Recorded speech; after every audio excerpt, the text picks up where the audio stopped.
দশম শ্রেণীর ভূগোল। আজ আমরা দ্বিতীয় পর্বে যে বিষয়গুলো আলোচনা করব তোমরা দেখো বইতে লেখা আছে। তাহলে পার্ট 2 এর দশম শ্রেণীর ফার্স্টে নদীর সংজ্ঞা আর নদ নদী বলতে কি বোঝায়। তাহলে নদীর সংজ্ঞা কোনো একটি স্বাভাবিক জলধারা কোনো উচ্চ ভূমিভাগ, মালভূমি বা পার্বত্য অঞ্চল থেকে ভূমির ঢাল অনুসারে যখন কোনো জলাশয়, কোনো সমুদ্রে বা হ্রদে মাধ্যাকর্ষণ শক্তির টানে ভূমির ঢাল বরাবর এসে জলাশয়, হ্রদ বা পুকুরে এসে মিলিত হয়, তখন তাকে বলবে নদী। তাহলে কোনো উচ্চ ভূমি বা মালভূমি বা কোনো পার্বত্য এলাকা থেকে ভূমির ঢাল বরাবর যে স্বাভাবিক জলধারা ভূমির ঢাল বরাবর উঁচু স্থান থেকে নিচু স্থানে প্রবাহিত হয়ে কোনো হ্রদ, কোনো জলাশয় বা কোনো তোমার সমুদ্র ইত্যাদি স্থানে মিলিত হবে, তখন তাকে বলা হবে নদী। এবার নদ আর নদী কি? নদ আর নদী আমরা প্রাথমিক অবস্থায় স্ফুলিঙ্গ আর স্ত্রীলিঙ্গ বলা হয়, এটা পরিচিত করি। যেমন দামোদর নদ, ব্রহ্মপুত্র নদ, কাবেরী নদী, গঙ্গা নদী, এগুলো বলা হয়। নদ আর নদীর বেসিক পার্থক্য হচ্ছে নদের ধ্বংসাত্মক করার ক্ষমতা হচ্ছে বেশি, আর নদীর হচ্ছে ধ্বংসাত্মক করার ক্ষমতা হচ্ছে অনেকটাই কম নদের তুলনায়। ধ্বংসাত্মক করার দিক দিয়ে, কার্যকলাপের দিক দিয়ে নদ এবং নদীর পার্থক্য হয়েছে। স্ফুলিঙ্গ আর স্ত্রীলিঙ্গ যে বলা হয় সেটা তো আমরা জানি, প্রথম থেকে পড়ে আসি। নদ হলে যা ধ্বংসাত্মক মানে কার্যকলাপ ক্ষমতা বেশি তাকে বলা হয় নদ, যেমন ব্রহ্মপুত্র নদ, দামোদর নদ। আর তার ধ্বংসাত্মক করার ক্ষমতা অনেকটাই কম, যেমন গঙ্গা, কাবেরী, গোদাবরী, এগুলোকে বলা হয় নদী। নদ আর নদী সম্পর্কে বোঝা গেল। তারপরে আমরা জেনে নেব জলচক্র কি আর জলচক্রে নদীর ভূমিকা কি। জলচক্র পাশে ছবি একটা আঁকা রয়েছে, দেখো। আগে পড়েছি সূর্য হচ্ছে সকল শক্তির উৎস। তাহলে সূর্যরশ্মির তাপের মূলত সমুদ্রের জল বেশি। জলভাগের জল বাষ্পীভবন প্রক্রিয়ায় উপরে উঠে যায়, উপরে উঠে গিয়ে ঘূর্ণিভবনের দ্বারা সেখানে ক্ষুদ্র ক্ষুদ্র জলকণাগুলো পরিণত হয় এবং সেগুলো পার্বত্য এলাকায় অত্যধিক ঠান্ডা তুষারপাত আর বৃষ্টিপাত এগুলো অধঃক্ষেপণ রূপে ভূপৃষ্ঠে পতিত হয়। সেই পতিত জল আবার ভূমির ঢাল অনুসারে গিয়ে সমুদ্রে গিয়ে কি হচ্ছে, মিশছে। এই যে চক্রাকারে জলের পরিবর্তনকে এক কথায় বলা হবে জলচক্র। তাহলে এবার আসা যাক, তাহলে যে প্রক্রিয়ায় জল কঠিন, তরল এবং গ্যাসীয় তিনটে অবস্থায় বায়ুমণ্ডল, বায়ুমণ্ডল আর শিলামণ্ডলের মধ্যে চক্রাকারে আবর্তিত হচ্ছে, চক্রাকারে, তাকে বলা হবে জলচক্র। এখানে ছবির মধ্যে দেখো 1, 2, 3, 4 লিখে রেখেছি আমি। তাহলে জলচক্রের চারটি যে এখানে অবস্থা বা পর্যায় হয়, কটা পর্যায় এখানে জলচক্রের যে চারটি উপাদানগুলো, চারটি উপাদান দ্বারা 1, সূর্যরশ্মি চাপে জলভাগ থেকে বাষ্পীভবন হলো, তাহলে 1 নম্বর উপাদান কি, বাষ্পীভবন। 2 নম্বর উপরে গিয়ে ঘনীভবন। 3 নম্বর হচ্ছে অধঃক্ষেপণ। 4 নম্বর হচ্ছে ভূপৃষ্ঠ প্রবাহ মাধ্যমে যেখানে কারে জল ছিল সেখানে গিয়ে আবার পুনরায় ফিরে গিয়ে জলচক্র। কার মাধ্যমে? কারণ বেশিরভাগই জল নদীর মাধ্যমে গিয়ে, মোট জলের 7% জল ভূপৃষ্ঠ প্রবাহের মাধ্যমে, মানে মূলত নদীর দ্বারাই গিয়ে আবার সমুদ্রে গিয়ে মিলিত হচ্ছে। জলচক্রে নদীর ভূমিকা বললাম। তাহলে এখানে আর কিছু পরিমাণ জল যে চুইয়ে মাটির নিচে প্রবেশ করলো, সেই যে ভৌম জলটা, সেইটা আবার ভূমির ঢাল অনুসারে গিয়ে আবার কোনো না কোনো স্থান দিয়ে প্রস্রবণ বা ঝর্ণা ইত্যাদির মাধ্যমে আবার সেই সমুদ্রে গিয়ে কিন্তু মিলিত হচ্ছে। তাহলে জলের যে চক্রাকার পরিবর্তন, কঠিন অবস্থা, তরল এবং গ্যাসীয়, তার সাথে জলমণ্ডল মানে বায়ুমণ্ডল আর শিলামণ্ডলের মধ্যে চক্রাকার অবস্থা কি এক কথা বলা হবে জলচক্র। তারপরে হচ্ছে নদী উপত্যকা। নদী উপত্যকা হচ্ছে, দেখো, নদী যে স্থান থেকে সৃষ্টি হচ্ছে সেকে উৎস বলা, আর যেখানে পতিত হচ্ছে সেটাকে মোহনা। তাহলে উৎস অঞ্চল থেকে মোহনা পর্যন্ত দীর্ঘ ও সংকীর্ণ নিম্ন ভূমির মধ্যে যে প্রবাহিত হচ্ছে সেইটাকে বলা হবে নদী উপত্যকা। পার্বত্য এলাকায় নদী উপত্যকা অনেকটা দেখতে কিসের মতো হচ্ছে, ভি আকৃতি হয়, এবং যতই যাবে আস্তে আস্তে সমভূমি এলাকায় গিয়ে নদী উপত্যকা তত বিস্তৃতি লাভ করবে। তাহলে উৎস অঞ্চল থেকে মোহনা পর্যন্ত যে দীর্ঘ ও সংকীর্ণ নিম্ন খাতের মধ্যে দিয়ে নদীর জলধারা প্রবাহিত হচ্ছে সেটা কি এক কথা বলা হবে নদী উপত্যকা।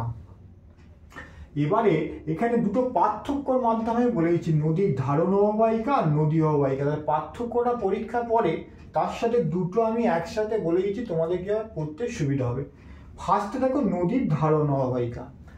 নদীর উৎস অঞ্চলে, এই অংশটা নদীর উৎস অঞ্চল, এই উপরের দিকটা নদীর উৎস অঞ্চল। উৎস অঞ্চলে তুমি কি পাবে? উপনদী পাবে, আর তার সাথে কি পাবে? প্রধান নদী পাবে। আর উপনদীর থেকে যে ছোট ছোট নদীগুলো এসে মিলিত হয় সেগুলো উপনদী বলে। পয়ের ফলে যোগ করে দেবে উপনদী। তাহলে নদীর উৎস অঞ্চলে উপনদী, উপনদী এবং প্রধান নদী, ওই উপনদী আর উপনদীগুলো যতটা এলাকা থেকে জল নিয়ে এসে প্রধান নদীকে সরবরাহ করে সেই সমগ্র অঞ্চল কি বলা হবে? নদীর ধারণ অববাহিকা। তাহলে ধারণ অববাহিকার কাজই ওই উৎস অঞ্চলে যতটা এলাকা থেকে জল নিয়ে এসে প্রধান নদীকে সরবরাহ করে সেই সমগ্র অঞ্চলটাই উচ্চ পার্বত্য অঞ্চল বা উচ্চ গতিটির মধ্যে এই নদীর ধারণ অববাহিকা লক্ষ্য করা যায়। এবার নদী অববাহিকা, নদীর উৎস থেকে মোহনা পর্যন্ত। তাহলে পাচ্ছি উপনদী পাচ্ছি, উপনদী পাচ্ছি, প্রধান নদী পাচ্ছি, আর কি পাচ্ছি? শাখা নদী পাচ্ছি। তাহলে যতটা এলাকা উৎস অঞ্চল থেকে মোহনা পর্যন্ত যতটা এলাকা পর্যন্ত নদীর বিস্তার লাভ করছে সেই সমগ্র অঞ্চলটাকে এক কথা বলা হবে নদী অববাহিকা। উৎস থেকে মোহনা পর্যন্ত বিস্তীর্ণ এলাকা যতটা নদীটা কভার করছে সেটাকে একত্রে নদী অববাহিকা বলা হয়। আর যদি ধারণ, এবার পার্থক্য যদি আমি বলি ফার্স্টে, ধরো পার্থক্য ধারণ অববাহিকার সাথে নদী অববাহিকা পার্থক্য।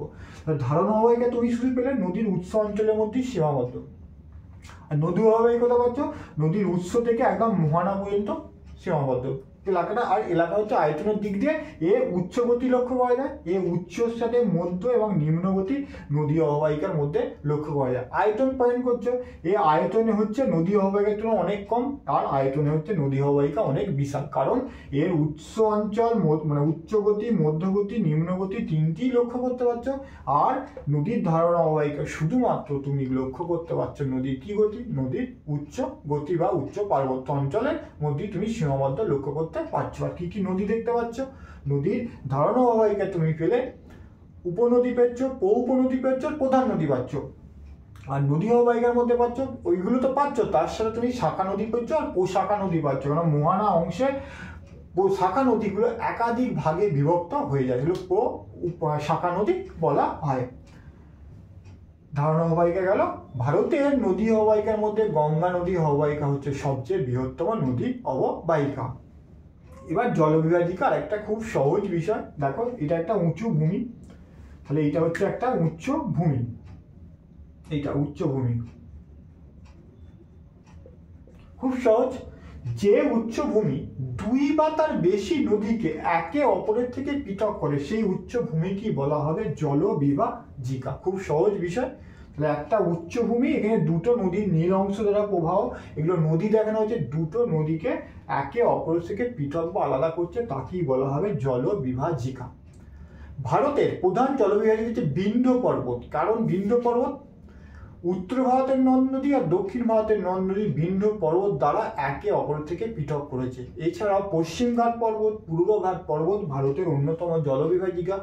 মধ্য এশিয়ার পার্বত্য অঞ্চল বিশ্বের বৃহত্তম জলবিভাজিকা।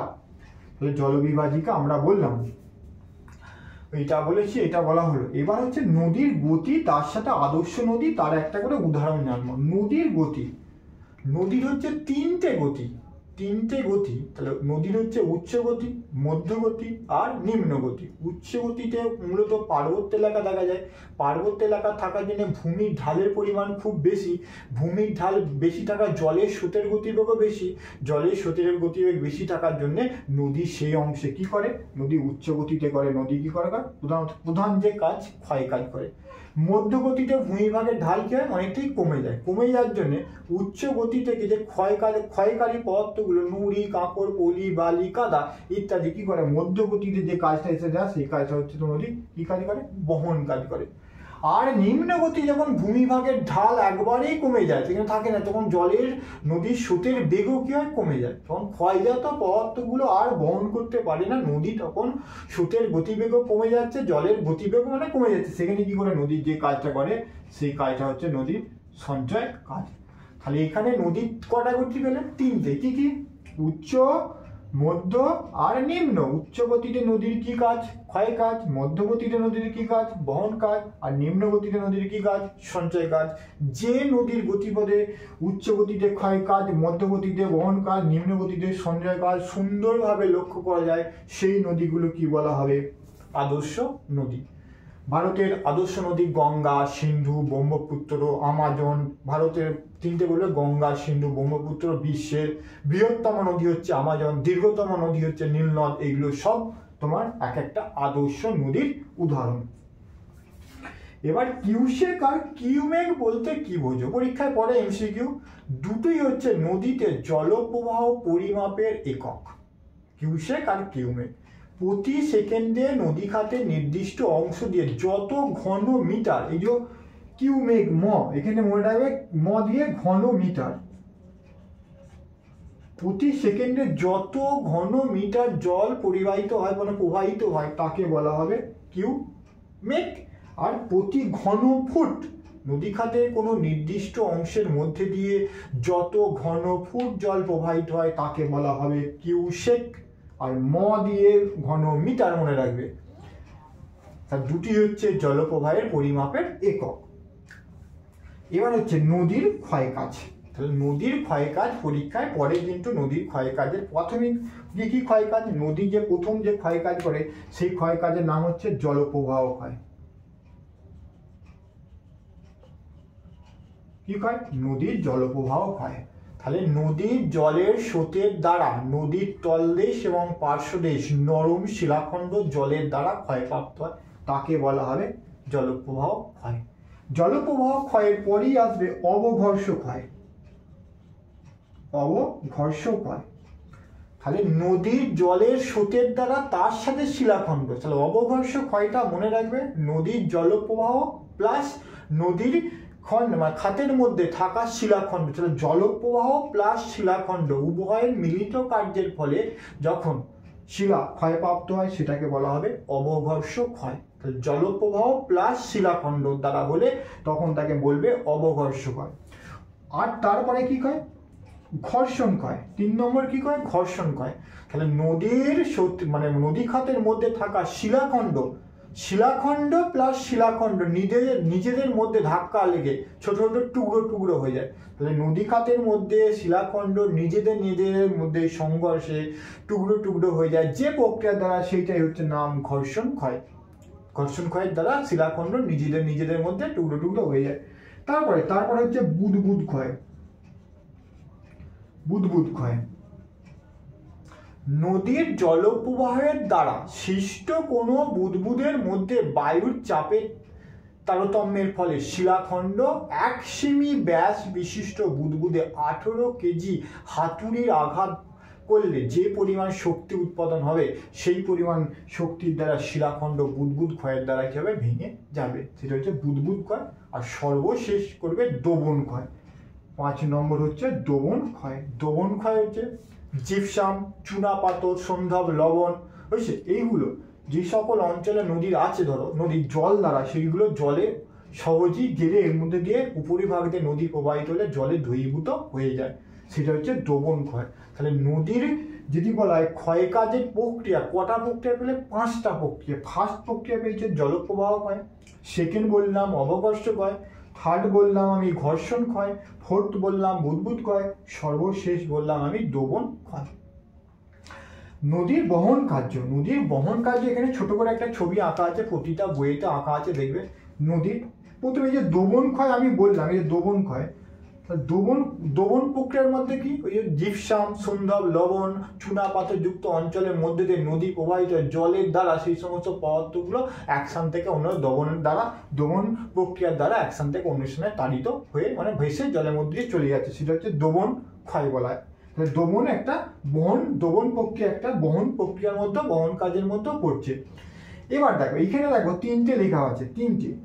শুধু এখানে ভাবতে হবে, এখানে যে প্রস্তরখণ্ডের আকারগুলো দেখো ওপরের দিকে বড়, নিচের দিকে যত গেছি তত আস্তে আস্তে ছোট হয়ে গেছে।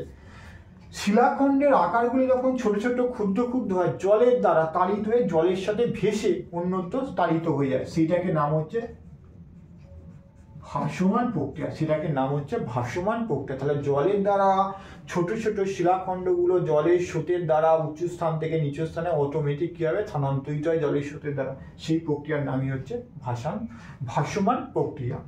এবার দেখো আকর্ষণে মানে মধ্যম মানের একটু শিলাখণ্ডগুলো জলের স্রোতের দ্বারা তলদেশ দিয়ে কি হয় এক স্থান থেকে অন্য স্থানে তোমার ভেসে আকর্ষণে জলের স্রোতের দ্বারা এক স্থান থেকে অন্যত্র জায়গায় তাড়িত হয়, তাকে বলা হয় আকর্ষণ প্রক্রিয়া। আর একটা উপরে দেখো লম্ফদান ময়ে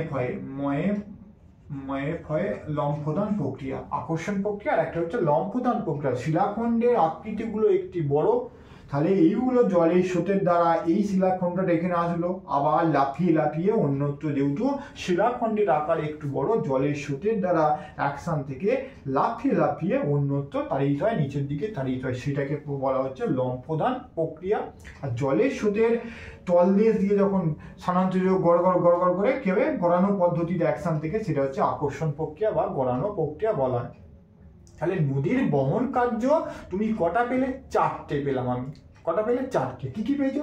1 নম্বর হচ্ছে তোমার দমন প্রক্রিয়া, জলের সাথে দ্রবীভূত হয়ে স্থানান্তরিত হচ্ছে। 2 নম্বর হচ্ছে যে আকারে ক্ষুদ্র সে জলের দ্বারা ভেসে এক স্থান থেকে অন্য স্থানে তাড়িত হচ্ছে। তারপর হচ্ছে গড়ানো বা আকর্ষণ প্রক্রিয়া, মধ্যম মানের শিলাখণ্ড ও জলের সাথে তলদেশের সাথে স্থানান্তরিত হচ্ছে। আর সর্বপ্রথমে আকারে যে সমস্ত শিলাখণ্ডগুলো আকারে বড় সেগুলো হচ্ছে তলদেশে আবার পড়ে আবার সেগুলো লাফিয়ে অন্যত্র স্থানান্তরিত, সেটা হচ্ছে লম্ফদান প্রক্রিয়া। নদীর সঞ্চয় কার্য মূলত নিম্নভূমিতে বা নিম্ন গতিতে লক্ষ্য করা যায়, কারণ উচ্চ গতি থেকে ক্ষয়কারী পদার্থ নুড়ি, কাঁকড়, পলি, বালি, কাদা ইত্যাদি নিম্নভূমিতে ভূমিভাগের ঢাল কি হয় কমে যায়, তখন নদীর জলের স্রোতের গতিবেগও কি হচ্ছে কমে যায়, সেখানে ক্ষয়জাত পদার্থগুলো আর বহন করতে নদী পারে না, তখন নদীর নিম্ন গতিতে তোমার এই সমস্ত পদার্থগুলোকে সঞ্চিত করে বিভিন্ন রকম ভূমিরূপ, তোমাদের পরে পড়ানো হবে, বিভিন্ন রকম ভূমিরূপ কিন্তু সৃষ্টি করে। সর্বশেষ পোটোমোলজি কি, এটা কিন্তু এখন পরীক্ষায় টেস্ট পেপার অনেকবার পেয়েছি। পোটোমোলজি বলতে কি বোঝায়? পোটোমোলজি নদী সংক্রান্ত শাস্ত্র বা বিদ্যাকে একত্রে বলা হয় পোটোমোলজি। তাহলে আজকে আমরা দ্বিতীয় পর্বে নদীর বেশি কতগুলো জিনিসপত্র আমরা আলোচনা করলাম। এবার তৃতীয় পর্বে নদীর ক্ষয়কার্যের ফলে সৃষ্ট ভূমিরূপগুলো আলোচনা করব।